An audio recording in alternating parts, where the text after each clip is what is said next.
the concern about the broader group here.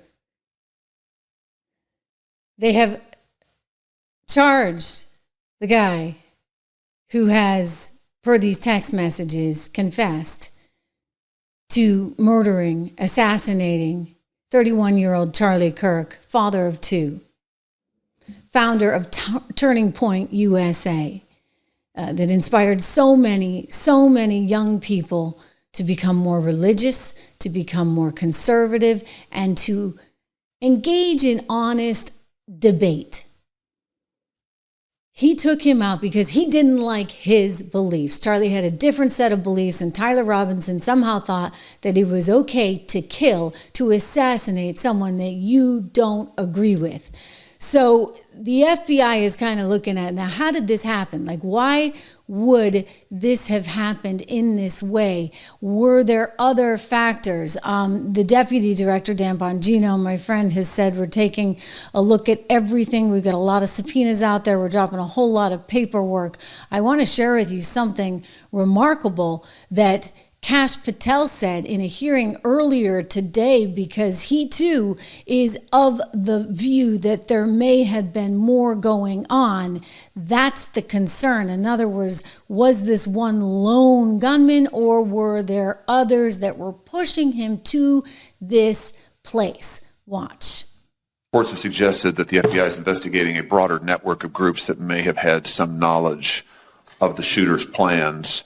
Can you give us any details on that, following up what you've already said in public? How's the FBI working to find other potential accomplices, folks who may have known about the shooter's plans, folks who may have encouraged him? Any update on any of that? So in terms of what we do for an interrogation perspective, we go and reach out to the family and community immediately. And we've conducted those investigations and interrogations with local law enforcement, and we're continuing to do that because those closest to the suspect are going to hopefully know the most about the suspect and his beliefs and his ideology. On top of that, unfortunately, it has been leaked that there was a Discord chat, and for those unfamiliar with it, it's a gaming chat room online that the suspect participated in. So what we're doing, we've already done, is serve legal process, not just on Discord, so that the information we gathered is sustained and held in a evidentiary posture that we could use in prosecution should it be decided to do so. And we're also going to be investigating anyone and everyone involved in that Discord chat. Okay, very good. I see the public reports that the Discord thread had as many as 20 additional users. It sounds like you're trying to run down all of that to see if that's accurate, who else may have been on that thread, what they may have known. Is that fair to say? It's a lot more than that, and we're running them all down. It's a lot more than 20? Yes, sir. And you're running all of that to ground? Every single one. Yeah, fantastic. Let me just turn to the broader question here of anti-religious, anti-Christian violence. Let me just give you a few stats that I'm sure that you're all too familiar with. We're going to get to some of that because that's another issue that has crept up. And in fact, a YouGov poll out this week shows an increasing tolerance from some on the left, especially amongst the youth, for taking matters into their own hands in violent ways. But the new information that they're trying to track down is just how many people may have been involved in influencing this one Tyler Robinson. Because again, there was a Discord chat. Apparently Discord came out, said yesterday they didn't see any evidence of that, but now the FBI has said, oh, no. We've got about 20 people that were in this chat, and we're running all of this down. Kash Patel speaking just last night with my former colleague, Sean Hannity, about the issue. I want to go to his sound. We're dedicating every asset we have to run the reverse daisy chain analysis of anyone that was in contact with a suspect that's currently in custody and anyone he contacted, called, and text messaged and had chats on online social media platforms with. That's the power of the FBI. That's the resources we brought in immediately with our cell phone analytic team to use the cell phone tower data dump system to geolocate specifically where this cell phone was and who had it, and after that, who he was talking to. And Sean, let me tell you a little bit about the information we've collected. We've collected information where, through witness interviews from the FBI and local law enforcement, that he essentially admitted after the shooting and assassination of Charlie Kirk, the suspect admitted to it. Furthermore, the evidence and information will come out. I won't stylize the evidence. The Attorney General is absolutely right. We can't do that. But I will say what was found in terms of information, a text message exchange where the suspect specifically stated that he had the opportunity to take out Charlie Kirk and he was going to do that. And when he was asked why, he said some hatred cannot be negotiated with. Okay, so there you go. That was the text message that I then just brought to you. So that information now is being released. And again, Kash Patel just alluding to that last night. He also has suggested that, you know what, there was a radicalized group that has perhaps influence this individual. I'll tell you, John Solomon over at Just the News was looking into this, and John Solomon had reported that there may have been a group in Utah, and this is out there. I believe Post Millennial has also reported on this, a group of people that were radical Antifa associated individuals that also were part of the trans culture, and a lot of anger, a lot of hate there. John Solomon's reporting led to this question from Sean Hannity to Kash, and I'll let him answer it. Here we go. I made the operational decision to immediately release enhanced videos and photographs of the Forgive suspect. me. Let's go to a different soundbite here. Again, Sean Hannity asking about a radicalized group that has been reported on to have been up in the mountains in Utah. John Solomon, who I'm pretty sure you know, had a piece out there about a radicalized group close to the area, up in the mountains. They seem to be very radical with the same agenda. Does that concern you, what you're seeing? All of it concerns me, Sean, but I can't divulge every investigative step we're taking because I don't want to disclose who we're going after and why we're going after them. Obviously, it's been leaked about this Discord chat, so we're going to discuss it a little bit. But what the FBI does is identify, catalog, and bring in experts. That's what we were doing. Round the clock, flying in people, evidence response teams, hostage rescue teams, special operators on our FBI planes, and transporting evidence back in real time from the crime scene in the West Coast to our labs in Quantico to address the situation of forensics immediately. And you highlighted the screwdriver that was found on top of the roof and the towel in which the firearm was found, the ravine that I walked myself along with the rooftop. I said, we cannot waste a second on this DNA analysis. And we were announced today on Fox that the DNA was a positive match for the suspect in question. So now he's being charged, and he may face a firing squad. That is coming to us now. They are seeking the death penalty in this case. It's really, the whole thing is just surreal, right? Surreal at this point. Again, as somebody who knew Charlie and knew all the goodness of Charlie and all the capability of Charlie, I'm still kind of in this position where you almost can't believe it's all true, and you can't believe that people could be so hateful in society. This is something that Donald Trump brought up.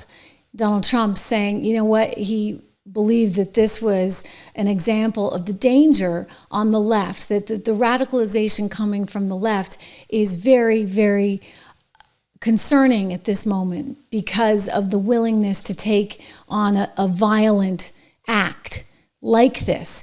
I want to go to the president making this point to a reporter who asked whether or not there may have been others involved in radicalizing one Tyler Robinson. Your FBI is investigating the potential role of left-wing organizations in the assassination. I'm wondering if you think if Charlie Kirk's assassin worked alone or if he worked with it. I don't know. I mean, I can tell you he didn't work alone on the internet because it seems that he became radicalized on the internet. That's just by watching the same things that you're watching and hearing. It looks like he became radicalized over the internet. And it seems like his wonderful parents brought in a wonderful neighborhood, smart guy, great boards, great marks, great student. And then something happened to him over a fairly short period of time. Looks like he was radicalized over the internet, and it's radicalized on the left. He's a left. A lot of problems with the left, and they get protected, and they shouldn't be protected. But as you understand, I think very well from the tone of your question. Thank you very much. So he got a lot of heat for that. People say, oh, no, it's on both sides. It's on both sides. They point to the Minnesota example, which was horrific.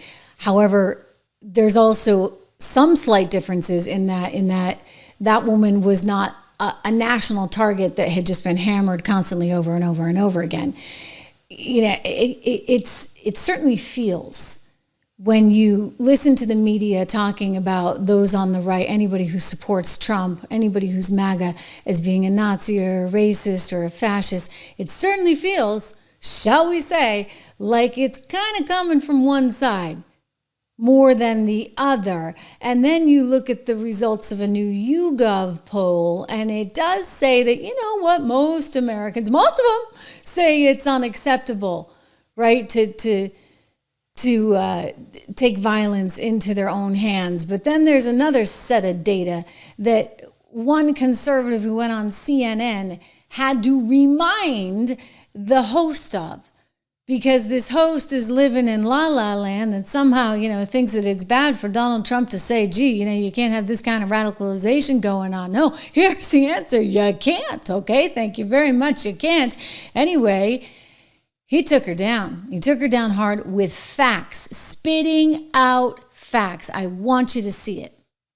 This is about punishing them being the left, them being his political opponents. That actually, I think, is surprising to a lot of Americans, because that's not typically what you would expect to hear from the White House after. Well, let's talk about some polling that he used to justify those comments before he made them on TV. YouGov came out with a poll 3 days ago talking about how each side feels about violence and support of political deaths. Liberals, 16%, believe it's okay to feel joy when your political opponent is killed. Liberals, very liberals, 24%. Conservatives, 4%. Very conservatives, 3%. Justifying violence. Very liberal people have 25% answered yes, it's okay, you're justified to do violence against your political opponents. Liberals, 17%. Conservatives, 8%. And very conservatives, 3%. That means it is 6 to 1 times more likely in respondents to this poll on the left. Now, I'm not saying there's exclusivity on the left. I'm not saying that. But there is certainly a problem where 6 times the amount of Republicans believe that it's okay to feel joy when your political opponent is killed, murdered, whatever, attacked, and that 6 to 1 believe that they are okay in justifying violence against political opponents. That's a problem. That's a cancer within the movement. Yeah. In other words, that's not acceptable. That's not who we are as a country. It's just not who we are.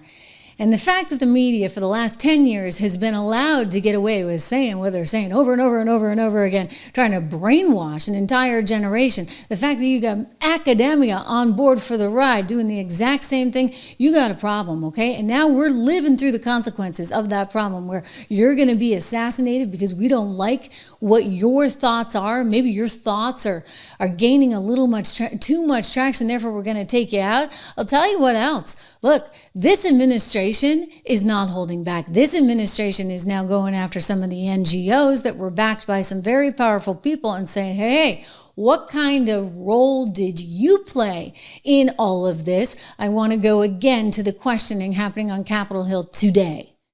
I've always said we follow the money.